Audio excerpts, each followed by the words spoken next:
They say you make your choices, but most of the time you don't. 95% of what you do is habitual, meaning not conscious, not aware. Only loops repeating themselves endlessly, cloaked in your name.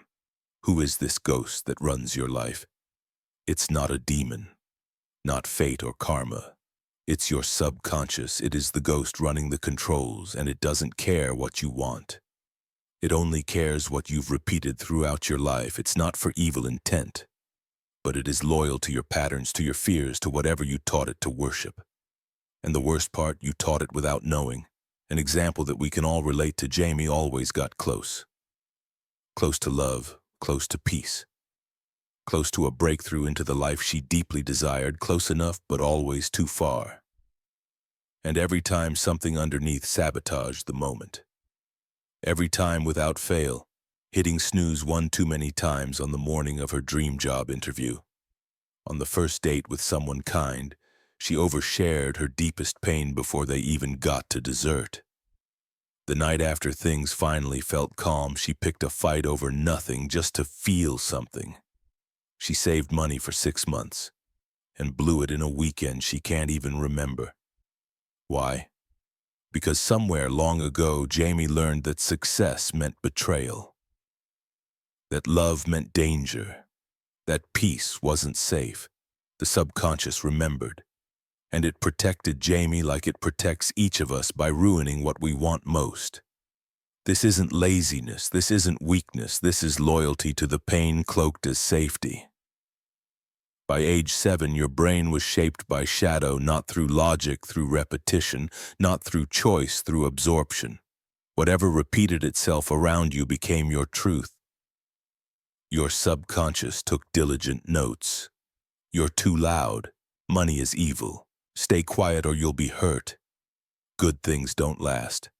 Now, it's still running those scripts. Silently, faithfully, relentlessly. You're not cursed, you're conditioned. The question isn't whether your subconscious is powerful, it is. Look at where it's gotten you.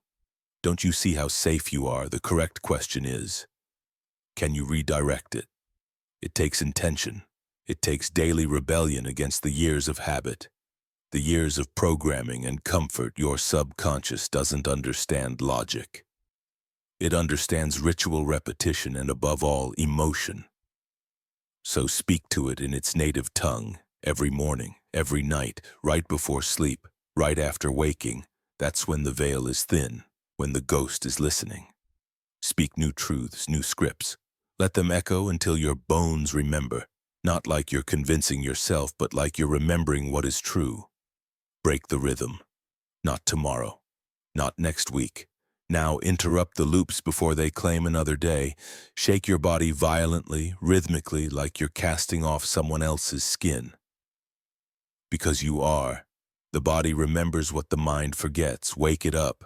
Say no out loud to the story that's been running your life, even if you don't believe it yet, even if your voice trembles, especially then. Do something unrecognizable to the version of you who stays safe. Take a new route. Interrupt the spell. Show your system a new world is possible, because new action equals a new signal. And your nervous system needs evidence, not ideas. It thrives on experiences. This is how you show your subconscious. The old loop isn't in charge anymore. Don't just think the affirmation. Pull it into your chest. Let your body ache with how true it wants it to be. Because the subconscious listens when emotion is present, when the body is involved, when the nervous system gets new evidence that this new information is true. This is how you guide the ghost, from saboteur to servant, to rewrite the story you want to live. The ghost that sabotages was once the part of you that protected you so you'd be safe. But you're not in that world anymore. And what used to protect you is now what's paralyzing you. You can fight your subconscious in vain, or you can retrain it. You can hate the loops, or you can rewrite them. This life you keep reacting to rather than responding to will keep its loops playing indefinitely until a new track gets played. You're not just the actor, you're the author. The script is in your hands, so ask again, louder with confidence. Like your life depends on it, because it does.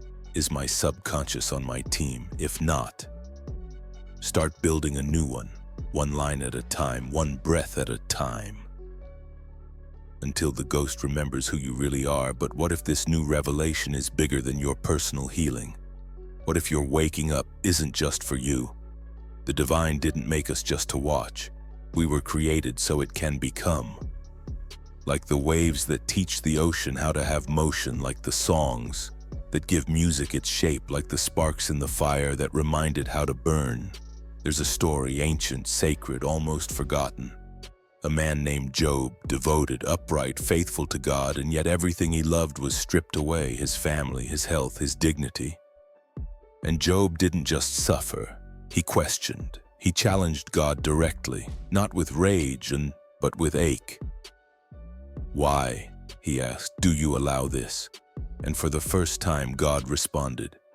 Not with comfort, not with apology, but with the thunder of mystery. "Where were you when I set the stars, when I told the ocean how far it could go?" It wasn't an answer. It was a mirror, because in that moment, something shifted in God. Carl Jung believed this wasn't just about a man learning to trust God. It was about God evolving through the suffering of a man. That human pain revealed something even the divine hadn't fully known. And maybe, just maybe, this is still happening. The ghost that runs your life, your subconscious, is not your enemy. Maybe it's the part of you through which God is still learning how to become human. Your old patterns, the pain, the sabotage, the loop aren't failures. They're invitations. The subconscious, the ghost, is not just a mechanism of survival. It is sacred infrastructure. It holds every story your lineage couldn't finish, every myth your ancestors couldn't rewrite. You are the plot twist they never got to live. And when you confront the ghost, when you name it, love it, reshape it, you are not just liberating yourself, you are sculpting the divine's face in real time. You are the moment the pattern ends, the breath where the loop stops, the heartbeat where the divine learns a new rhythm. So when you ask again, is my subconscious on my team? Know this. It's not just your life that changes when you choose. Yes, it's the entire arc of the Almighty's becoming.